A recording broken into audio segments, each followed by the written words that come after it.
Volverás arrastrándote. No lo hice, volví con pruebas. Historia de venganza familiar. Lo primero que noté en Berlín no fue el idioma ni los edificios. Fue el silencio, aunque tampoco el apacible. Ese que se instala después de medianoche cuando estás solo en una habitación que no sabe tu nombre. Mi empresa me alojó en un pequeño apartamento amueblado en Charlottenburg. Paredes grises y limpias, un sofá que parecía sacado de una sala de espera y ventanas que se cerraban herméticamente como si estuvieran diseñadas para aislar al mundo. Cuando dejé la maleta en el suelo, las ruedas dejaron de traquetear y el silencio me golpeó de lleno en el pecho. En mi casa de Toledo, incluso de noche, siempre había algo, un viejo chasquido de horno, un perro ladrando 2 casas más allá, un camión que pasaba por la primera 475. Allí oía mi propia respiración. Oía el zumbido del refrigerador como un paciente en un monitor. Al día siguiente, empecé a trabajar en horario estadounidense, lo que significaba que mi mañana era la tarde de todos los demás.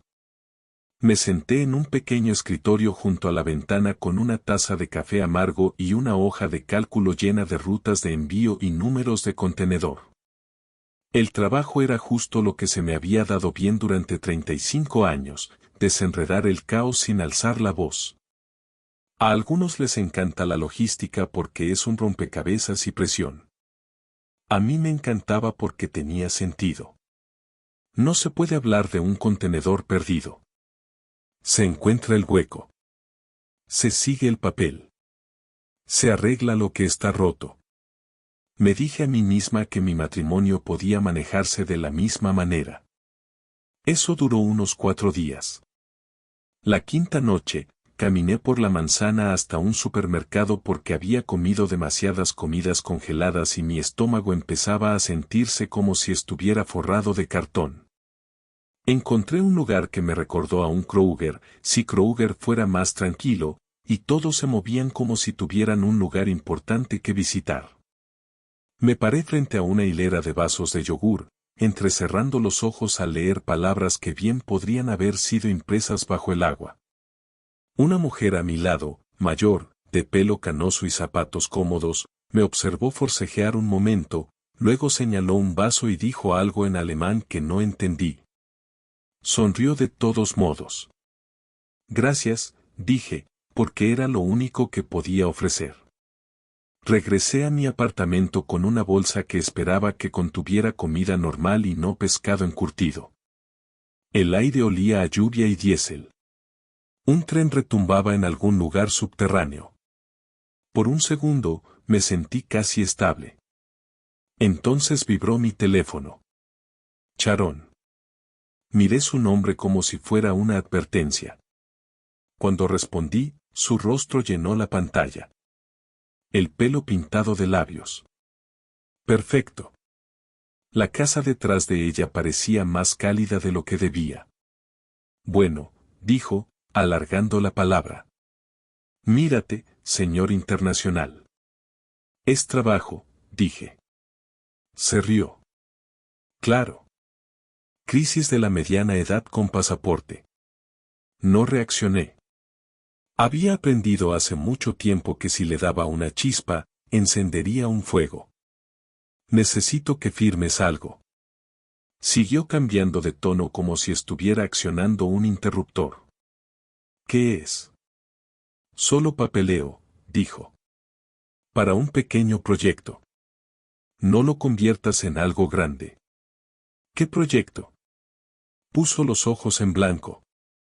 Frank, no todo es asunto tuyo. Casi dije que estamos casados. Es asunto mío. Pero me lo guardé. Envíalo por correo. Dije, lo miraré. La sonrisa de Sharon se agudizó. Fírmalo cuando llegue. No te comportes como mi padre. Luego se acercó a la cámara y bajó la voz como si compartiera un secreto. Tuve invitados anoche, dijo. La casa volvió a cobrar vida. Un escalofrío me recorrió. ¿Qué gente?, pregunté. Se encogió de hombros. Amigos, vecinos, gente que no es aburrida. De fondo, capté un destello de movimiento.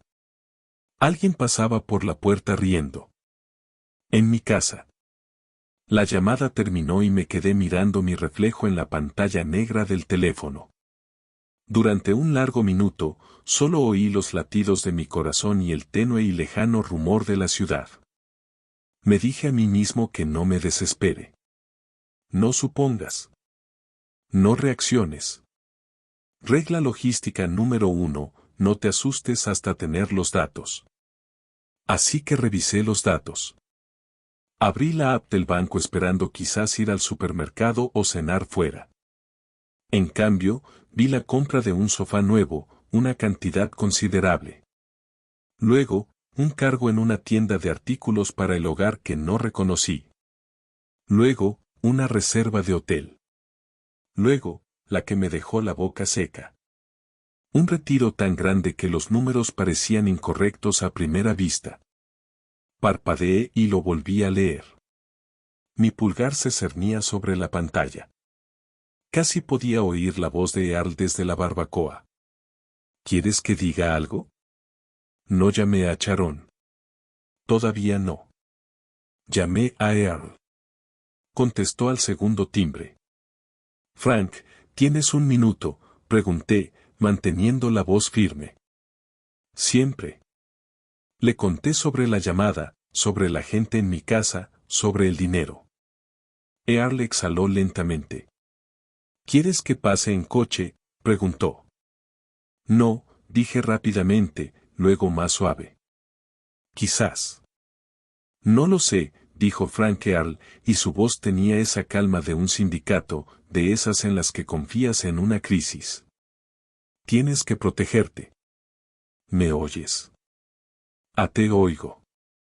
Después de colgar, me senté en mi escritorio y miré alrededor del apartamento que no se sentía como mío. Mi pecho dolía de esa manera sorda y oprimida. Pensé en mi viejo Jeep en la entrada. El olor a café en el restaurante en Reynolds Road. Cómo se sentía el aire en las tardes de verano cuando el sol se ponía detrás de los árboles. Me fui por dignidad. No esperaba sentirme tan vacío. 2 días después, un correo electrónico llegó a mi bandeja de entrada del trabajo con un asunto que parecía pertenecer a un tribunal. Solicitud de cumplimiento. Se necesita verificación de firma. Lo abrí y las palabras en la pantalla me hicieron palidecer. Me pedían que confirmara si había firmado un conjunto de documentos de autorización vinculados a una declaración financiera en mi domicilio en Ohio. Documentos con una firma que parecía la mía. Solo que no recordaba haber firmado nada. Y en el fondo, ya sabía por qué. Mi teléfono sonó a las 3:07 de la mañana. No el suave zumbido que da cuando Sharon quiere algo. Este fue un timbre fuerte, agudo e insistente como si a las malas noticias no les importara la hora. Lo busqué a tientas en la oscuridad. Tenía la garganta seca. El apartamento estaba frío de esa extraña manera en que los apartamentos de Berlín se ponen de noche, sellados herméticamente como un frasco. Afuera, la calle estaba vacía. Ni grillos. Ni autopista lejana. Solo el zumbido bajo de una ciudad que nunca duerme del todo. Miré la pantalla. Número desconocido. Por un segundo, casi lo dejé pasar. Entonces mi correo electrónico del trabajo brilló en mi mente. Se necesita verificación de firma de solicitud de cumplimiento. Respondí. Hola. Una voz de mujer llegó tranquila pero cuidadosa. Señor Hargrove. Soy Frank. Me llamo Marisa. Soy asistente legal en una firma en Ohio. Lamento llamar tan tarde. Mi archivo dice que actualmente se encuentra en Berlín. Me incorporé con la manta deslizándose hasta mi cintura. Mi corazón se aceleró. ¿De qué se trata esto? Hubo una pausa como si estuviera eligiendo palabras que no la demandarían. Necesito hacerle una pregunta directa, señor. ¿Le ha otorgado a su esposa Charona Robe un poder notarial? La habitación pareció inclinarse. Me presioné la frente con la palma de la mano. No, dije que no. Otra pausa, esta vez más larga. De acuerdo, dijo en voz baja. Gracias. Eso ayuda. ¿Ayuda a quién?, pregunté. Mi voz sonó más fuerte de lo que pretendía en ese pequeño apartamento. Marisa, ¿qué pasa? No soy abogada, dijo con firmeza, así que no puedo aconsejarla, pero sí puedo explicarle por qué llamo. Su esposa ha presentado documentos a un prestamista que hacen referencia a un poder notarial de autorización y están adjuntos a una solicitud de préstamo. Sentí un escalofrío. ¿Un préstamo?, repetí. Sí, señor. ¿Un préstamo comercial? Dijo, la solicitud vincula la financiación a su domicilio conyugal en Toledo y hace referencia a su historial de ingresos. Aprieto la mandíbula con tanta fuerza que me duelen los dientes. ¿Qué negocio?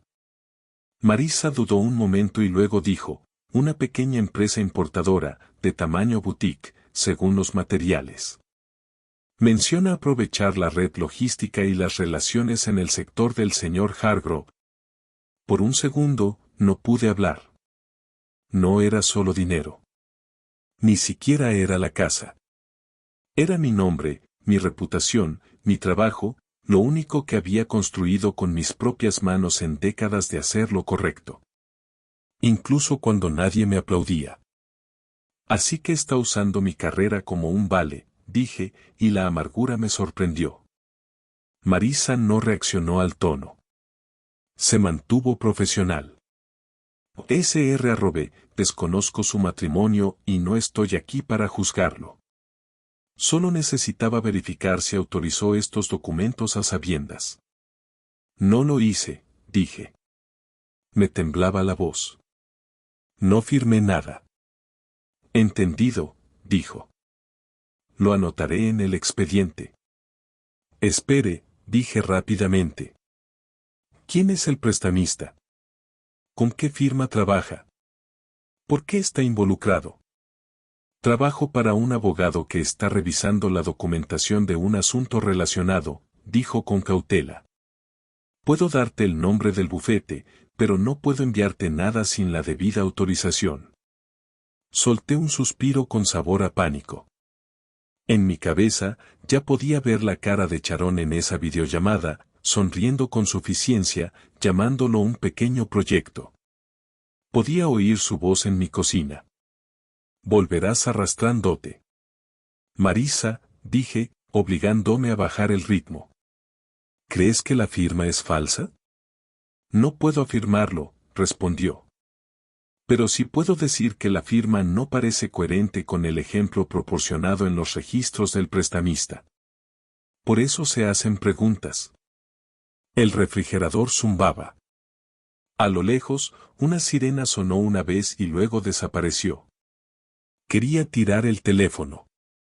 Quería reservar un vuelo en ese mismo instante. Quería entrar furiosa en mi propia casa y arrancarle todos los papeles de las manos a Charón. En cambio, hice lo que siempre hago cuando el mundo deja de tener sentido. Pedí los hechos.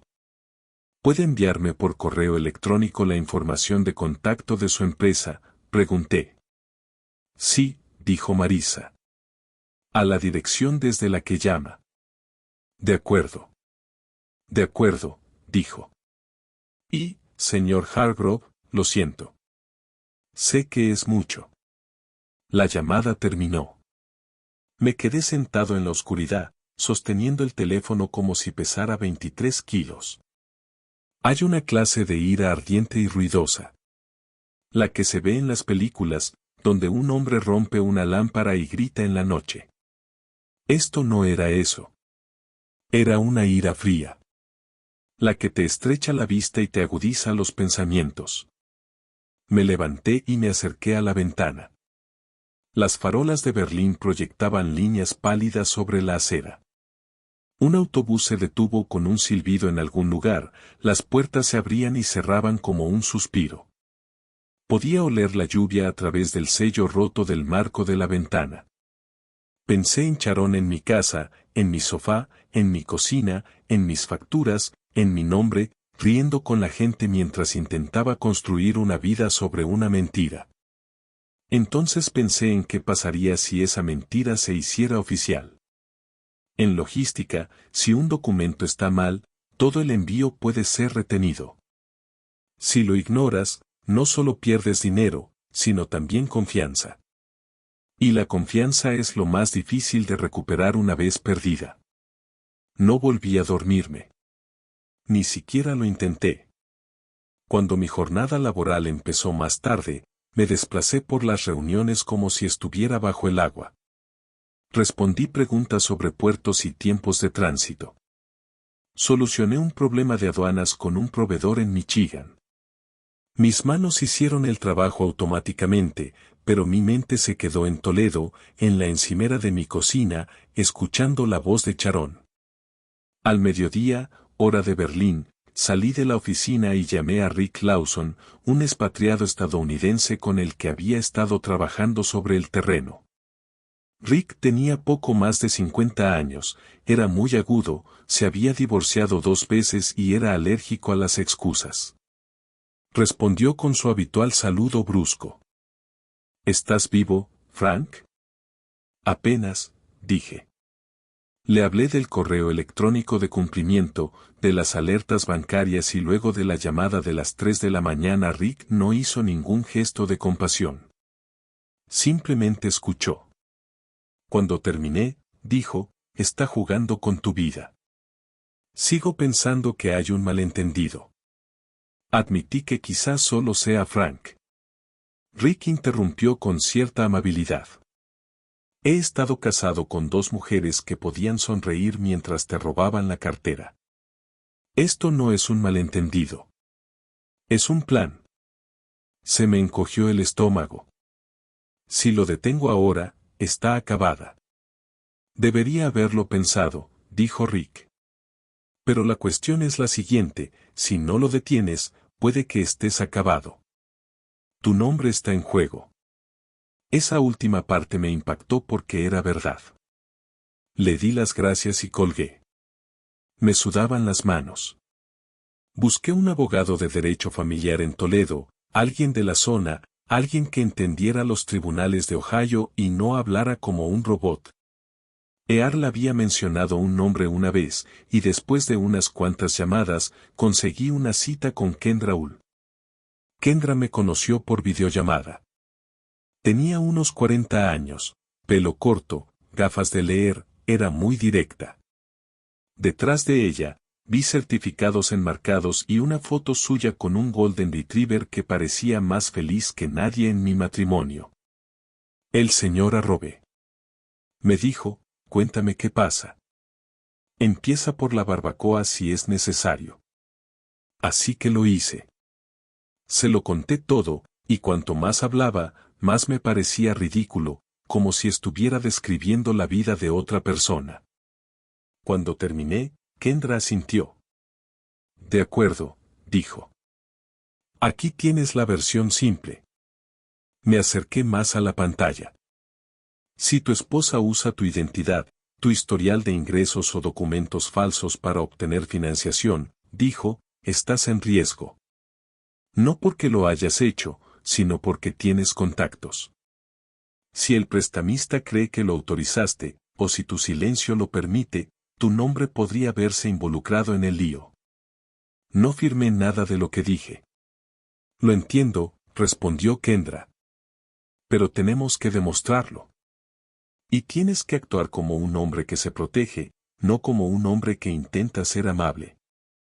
Eso me dolió porque era cierto. Toda mi vida adulta se ha basado en ser el hombre amable, el hombre confiable, el hombre que mantiene la paz. Kendra continuó, podemos hacer algunas cosas rápidamente. Primero, separamos las finanzas formalmente.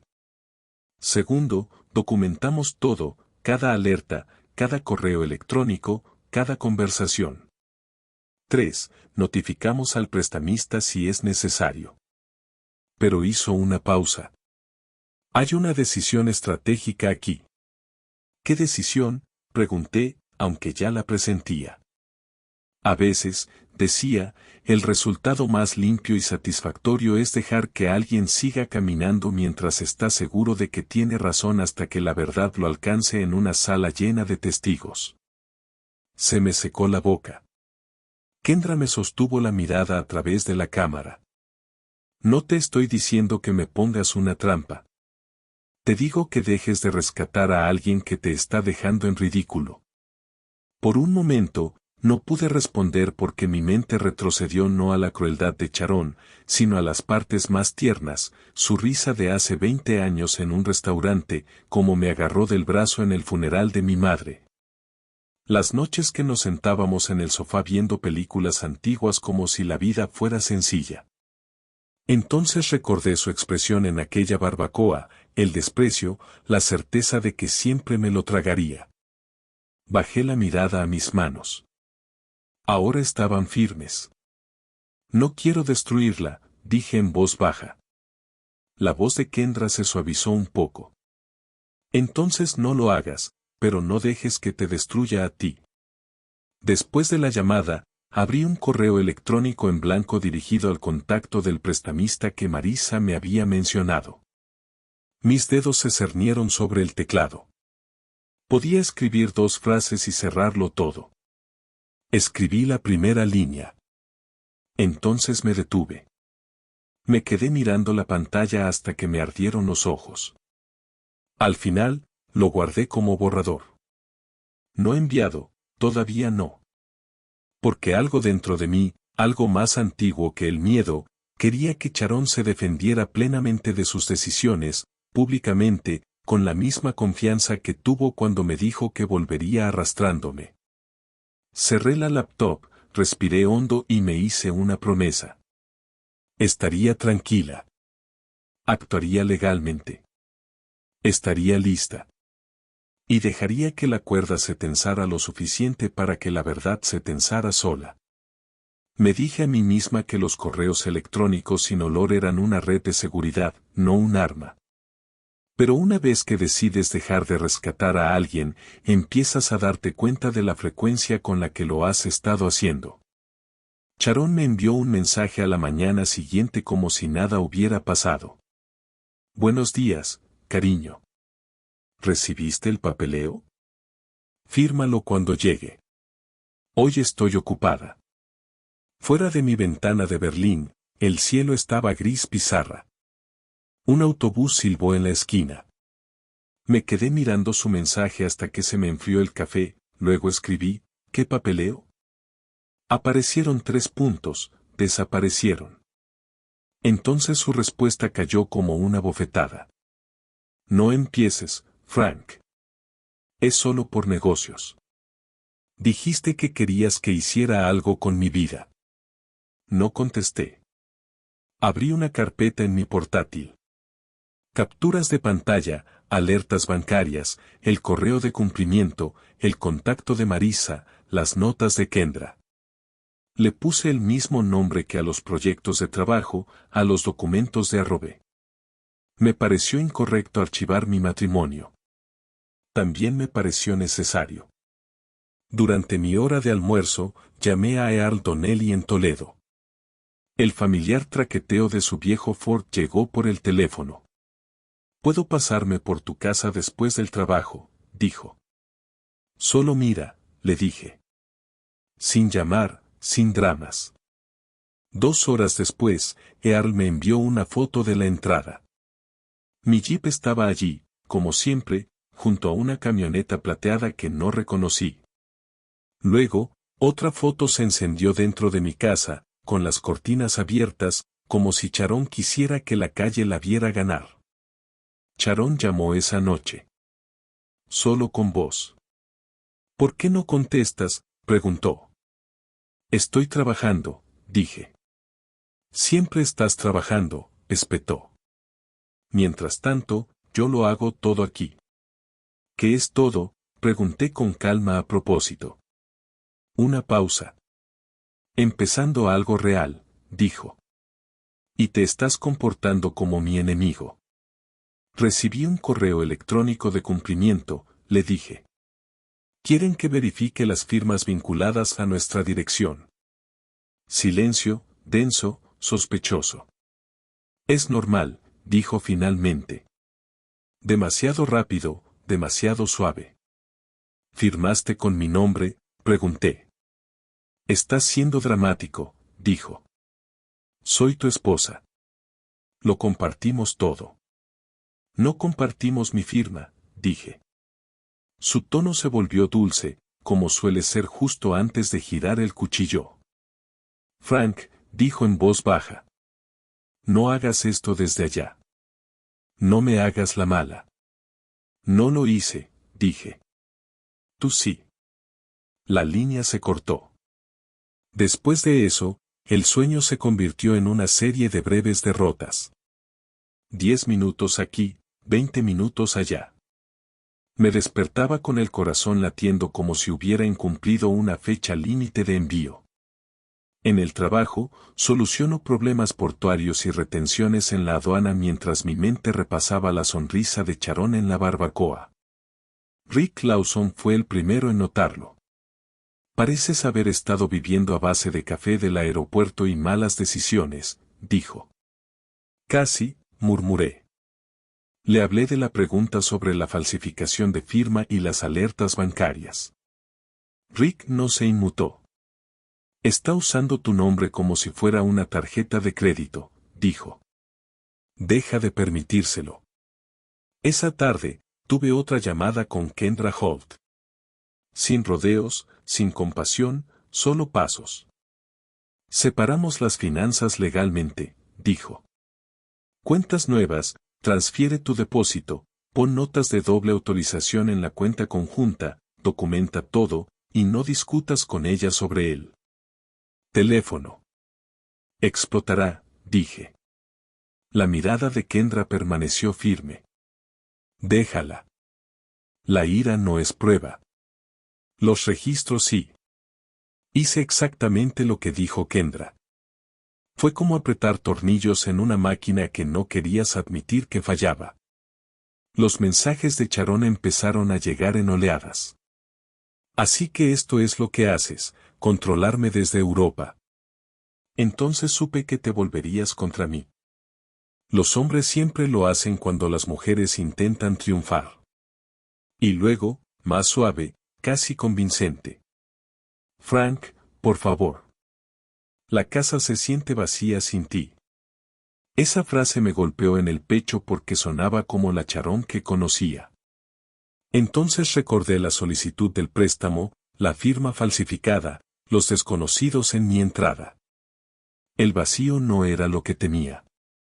Perder el control sí.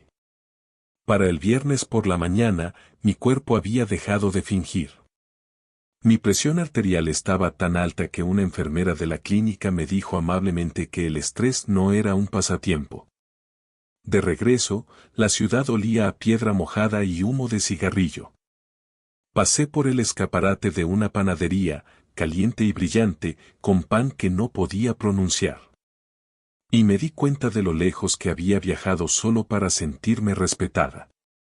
En Toledo, el respeto solía ser simple. Presentarse, hacer su trabajo, pagar las facturas, estrechar la mano de un hombre y decirlo en serio. En algún momento, empecé a aceptar menos en casa de lo que jamás aceptaría de un desconocido en el trabajo. En mi apartamento, me senté a la mesita y miré mi anillo de bodas. Siempre lo había sentido como una promesa. Ahora, lo sentía como un recordatorio de cuánto tiempo había estado callada. No me lo quité. Todavía no. Simplemente lo presioné con el pulgar hasta que el metal se calentó. Y me dije a mí misma lo mismo que les digo a los nuevos empleados cuando se pierde un envío. No adivines. No te asustes. Sigue el rastro. Regresé a mi apartamento con la mandíbula apretada y las manos finalmente firmes. No por calma, sino por decisión. Volví a llamar a Earl. ¿Qué tan grave es?, pregunté. Earl exhaló. Ella puso un cartel en el jardín, dijo. Filete de plástico, como de bienes raíces. ¿Qué clase de cartel? Gran inauguración, dijo Earl. Importaciones Charón Arrobé, sábado por la noche, salón comunitario en la calle Monroe. Se me encogió el estómago. Está usando nuestro apellido para un negocio. Peor aún, Earl dijo que dice patrocinado por Legado y Conexiones de Franklin Arrobé. Patrocinado por Legado Conexiones. Como si toda mi vida fuera un accesorio que pudiera sacar a pasear para aplaudir. Oí la voz de Kendra en mi cabeza. A veces la verdad necesita testigos. Vuelvo a casa, dije. Earl no aplaudió. Solo dijo, ¿me quieres cerca? Sí, dije, pero no busco pelea. La voz de Earl se suavizó. Nunca la buscaste. Esa noche, reservé un vuelo de Berlín a Detroit, de Detroit a Toledo Express. Empaqué pocos documentos, una camisa limpia, mi portátil y una especie de determinación cansada. Antes de irme al aeropuerto, me quedé en ese silencio berlinés una última vez. El refrigerador tarareó el tren lejano y le envié a Charón un solo mensaje. Estaré en Toledo el sábado. Sin amenazas, sin súplicas, solo una fecha. Si Charón quería una habitación llena. Tras la cantidad de testigos, finalmente estaba listo para darle una. Lo primero que me impactó al bajar del avión en Toledo no fue el frío. Fue el olor. A combustible de avión y aire invernal. Aunque solo era principios de junio, Toledo tiene la capacidad de convertir las tardes húmedas en algo que se siente como finales de otoño. Olía a hogar, a asfalto y café en el río Mami en un día ventoso. No fui a la casa primero. Esa fue la instrucción de Kendra. No le des una escena privada, me había dicho. Si quiere inventar una historia, no la dejes hacerlo a puerta cerrada. Te estás metiendo en una trampa si te vas a casa solo. Así que me registré en un Holiday Inn cerca del aeropuerto, de esos con alfombra beige y una máquina de hielo que nunca suena saludable. Y me encontré con Kendra Hull en el vestíbulo. Era exactamente igual que en el video, mirada penetrante, traje impecable, sin paciencia para tonterías. Se sentó en la cabina frente a mí con un bloc de notas y un bolígrafo. Tienes un aspecto horrible, dijo con cierta amabilidad. Me siento fatal, admití. Bien, dijo. Significa que estás despierto. Repasó el plan de nuevo. Claro y simple. Irás a ese evento. Dijo, no hablarás hasta que yo te lo diga. No discutirás. No levantarás la voz. Charón te va a provocar. Querrá que te veas emocionado. No le des eso. Asentí. Kendra golpeó su bolígrafo. Trajiste todo. Deslicé una carpeta sobre la mesa, banco, alertas, capturas de pantalla, correo electrónico de cumplimiento. La verificación de Marisa y una copia impresa de los resúmenes de las solicitudes de préstamo que Kendra había citado por los canales adecuados. Nada de robos, nada de piratería, solo papeleo como lo hacen los adultos responsables. Kendra lo hojeó como si estuviera clasificando recibos después de una auditoría fiscal. Esto es sólido, dijo. Y lo mejor es que nada de esto es opinión. Son hechos. Tragué saliva. ¿Y si llora?, pregunté. Y me odié por ello. Kendra entrecerró los ojos. Frank, dijo, si llora porque la atraparon, no es tu trabajo arreglarlo. El sábado por la noche, pasé por delante de mi casa. Me dije a mí mismo que no lo haría. Me dije a mí mismo que solo me subiría la presión arterial. Pero las calles me resultaban familiares.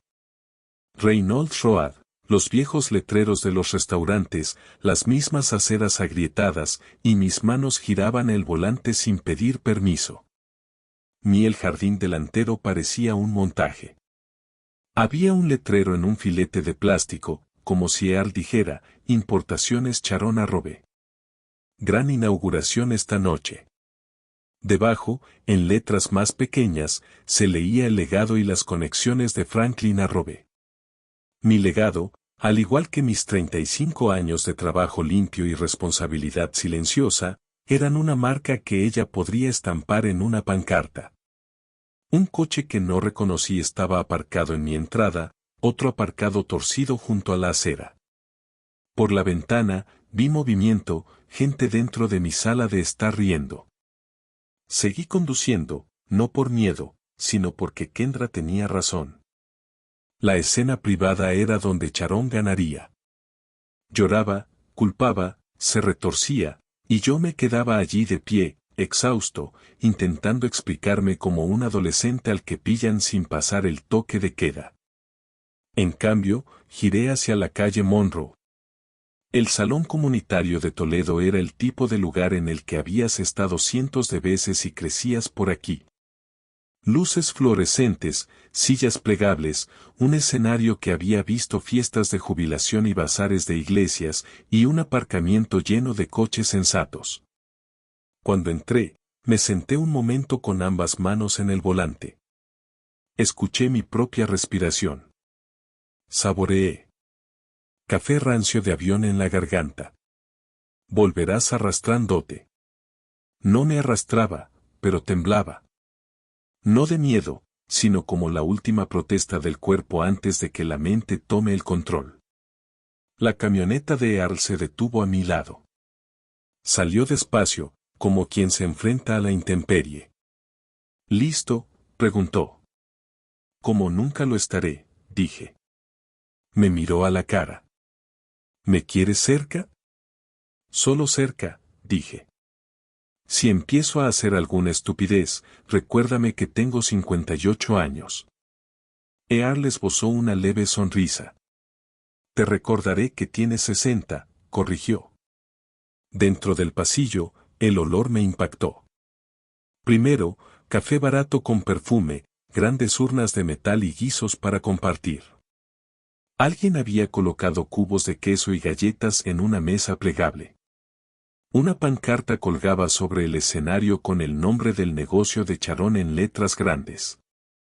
Charón estaba al frente, vestida como si se presentara a un cargo, con el pelo rizado, el vestido ajustado, una sonrisa tan brillante que te cegaba. Estaba dominando la escena, riendo, conmoviendo. Codazos, haciendo que la gente sintiera que les hacía un favor al dejarlo cerca. Vi algunas caras.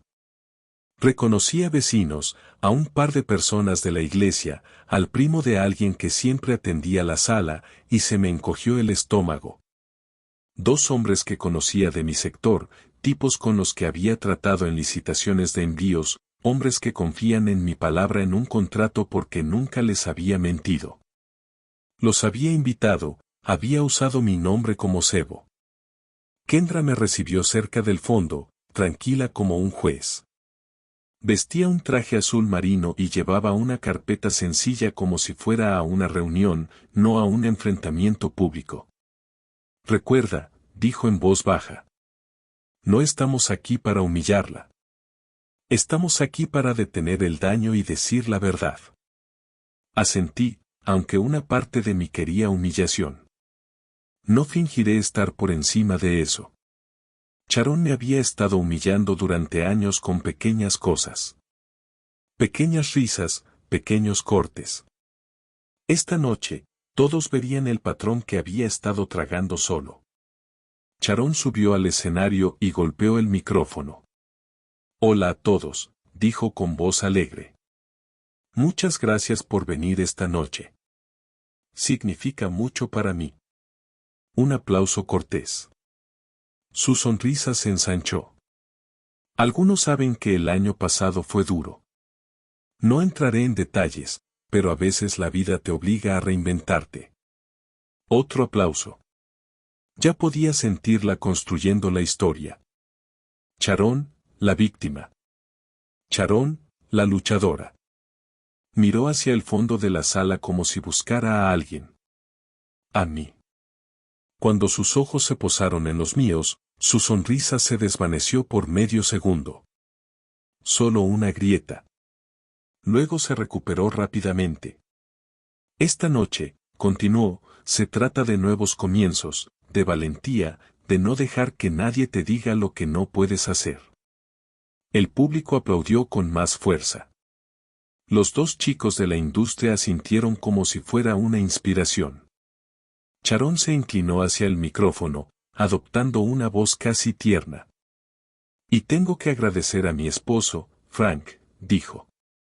Aunque eligió un camino diferente, su legado y sus conexiones me han inspirado a construir algo propio. Ahí estaba, la mentira envuelta en un cumplido. Apreté los puños. Sentía el pulso en la punta de los dedos. Earl se movió a mi lado lo justo para calmarme. Kendra dio un paso lento hacia adelante. Sharon levantó su copa. Por la reinvención, dijo. Los aplausos se alzaron. La gente sonrió. Alguien silbó. Y en medio de los aplausos, la voz de Kendra se abrió paso. No fuerte, ni enfadada, simplemente clara. Señora Arroway, dijo.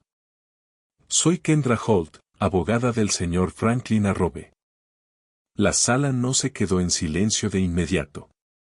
Al principio, pensaron que era parte del programa. Entonces, el rostro de Sharon se tensó. Kendra se dirigió a la mesa del frente y dejó su carpeta con un golpe seco. No fue dramático. No tenía por qué serlo. El sonido del papel sobre el plástico se extendió por el pasillo como una advertencia. Antes de continuar, dijo Kendra, necesitamos abordar un asunto de la documentación que presentó para obtener un préstamo comercial. Los aplausos se apagaron. La conversación se interrumpió. Las cabezas se giraron. Sharon soltó una risa que no correspondía con su mirada. No es el momento, dijo, sin dejar de sonreír, sin dejar de intentarlo. Kendra se mantuvo firme. Es justo el momento, respondió. Porque has estado usando la identidad y el historial de ingresos del señor Arroway sin autorización. Un murmullo recorrió la sala como el viento entre las hojas secas. La mirada de Sharon volvió a clavarse en mí, aguda, furiosa, asustada. Movió los labios, pero al principio no emitió ningún sonido. Luego, su voz se volvió baja y venenosa. Frank, siseó, no al micrófono, sino al aire entre nosotras. ¿Qué haces? No respondí. Solo vi cómo la verdad se alzaba ante los testigos. El primer instinto de Sharon no fue disculparse. Fue actuar. Bajó del escenario con la misma sonrisa radiante, dirigiéndose hacia Kendra como si saludara a una vieja amiga de la iglesia. La multitud se inclinó hacia ella. Se oían los ruiditos que hace la gente al limpiarse la garganta con incomodidad, al rozar platos de papel, al mover la pata de una silla y al chirriar contra las baldosas. Dios mío, exclamó Sharon, riendo a carcajadas. Kendra, ¿verdad? Todo esto es un malentendido. Kendra no le devolvió la sonrisa. Simplemente abrió la carpeta. Señora Hargrove, dijo, tranquila como una cajera. Voy a simplificar esto.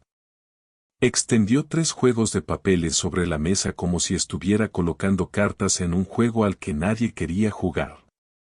1, dijo, tocando el primer fajo, la solicitud de préstamo que presentó para Sharon Hargrove Imports, con fecha del 28 de mayo. 2, continuó, tocando el segundo, la autorización adjunta del poder notarial, que supuestamente le otorga autoridad para firmar en nombre del señor Hargrove. Y 3, dijo, tocando el último, la bandera de fraude del prestamista y el informe de comparación de firmas. La sala se quedó en silencio. No el silencio que se produce cuando la gente se da cuenta de que quizá tenga que recordar lo que está oyendo. La sonrisa de Charón empezó a desvanecerse. No puede hacer esto, susurró, y ahora su voz había bajado tanto que ya no era para la multitud. Era para mí. Di un paso al frente, sin agresividad, simplemente presente. Quería que viera que no me escondía tras mi abogado. Estaba valiendo por mí misma. Frank, dijo con los ojos muy abiertos. ¿En serio intentas arruinarme delante de todos? Miré a mi alrededor, a los vecinos que observaban, a la gente de la iglesia, a dos industriales que habían confiado en mi palabra. Earl se quedó a un lado, con los brazos cruzados como un hombre que marca una línea en la arena. Yo no invité a todos, dije en voz baja. ¿Tú sí? Los ojos de Charón brillaron. ¿Por qué me dejaste?, espetó. Te escapaste a Europa como un viejo con un pasaporte que yo le preparé. Algunas personas se movieron. Una mujer cerca del fondo se tapó la boca con la mano. Los dos industriales dejaron de asentir. Ahora estaban observando, diferentes. Kendra volvió a hablar, clara y firme. La señora Hargrove. ¿El señor Hargrove te autorizó a usar su historial de ingresos para obtener este préstamo? Charón miró a la multitud como si buscara a alguien que la rescatara. Estamos casados, dijo como si eso lo explicara todo. Ese es nuestro dinero. Así no funciona la autorización, respondió Kendra. Charón alzó la voz. Se suponía que debía apoyarme. Sentí que algo en mi pecho se aflojaba, no porque doliera menos, sino porque por fin tenía sentido. Charón no veía el matrimonio como una sociedad. Lo veía como un derecho. Kendra pasó una página y leyó, no teatralmente, simplemente con claridad. Esta solicitud declara que el señor Hargrove participará activamente en la logística operativa y las adquisiciones. Dijo que también declara que ha otorgado la autorización para firmar mediante poder notarial. El rostro de Charón palideció. Kendra levantó la vista. El señor Hargrove ha confirmado que no otorgó el poder notarial. También ha confirmado que no firmó estos documentos. Charón giró la cabeza hacia mí. Sus ojos estaban vidriosos ahora, pero no era tristeza. Era rabia mezclada con pánico. Estás haciendo esto porque estás enojada, siseó. Porque hice una broma. Solté un suspiro lento. El pasillo olía a café y perfume barato. Y por un segundo, pude escuchar la barbacoa de nuevo, las hamburguesas chisporroteando, la risa de los vecinos muriendo a mitad de camino. Las palabras de Charón afiladas como el cristal. Volverás arrastrándote. Estoy haciendo esto porque mentiste, dije. Y porque usaste mi nombre. La voz de Charón se quebró. Entonces, ¿vas a dejar que fracase? Kendra respondió antes de que pudiera. Nadie te deja hacer nada, señora Hargrove. Tú presentaste los documentos. Elegiste atribuir autoridad falsa. La palabra falsificada cayó con fuerza. Un murmullo recorrió la sala. Charón se giró hacia la multitud con las manos en alto como un político atrapado en un escándalo. Esto es ridículo, dijo en voz alta. Frank está confundido. Está estresado. Ha estado en el extranjero y no está pensando con claridad. Eso dolió porque no era solo una mentira. Era la historia que llevaba años contando. Frank es confiable. El viejo Frank no está del todo bien. El hombre de la industria que conocía, Tom Caldwell, canoso y con chaqueta limpia, ladeó la cabeza, observándola. El otro, Nate Pierce.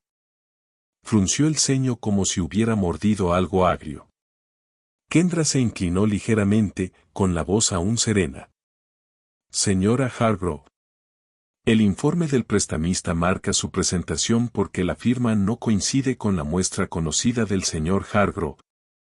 El Departamento de Cumplimiento Normativo del señor Hargrove también solicitó una verificación porque estos documentos desencadenaban un problema de divulgación relacionado con su puesto. Sharon se quedó boquiabierta porque ahora se daba cuenta de que no solo había jugado con mi matrimonio, sino con mi trabajo. Y mi trabajo era el único lugar donde nunca había sido débil. Sharon se acercó a mí y, por primera vez en toda la noche, su voz se volvió más suave, casi suplicante. Frank, dijo, por favor, no hagas esto aquí. No delante de ellos. La sala contuvo la respiración. Me agarró del brazo y me estremecí sin poder contenerme.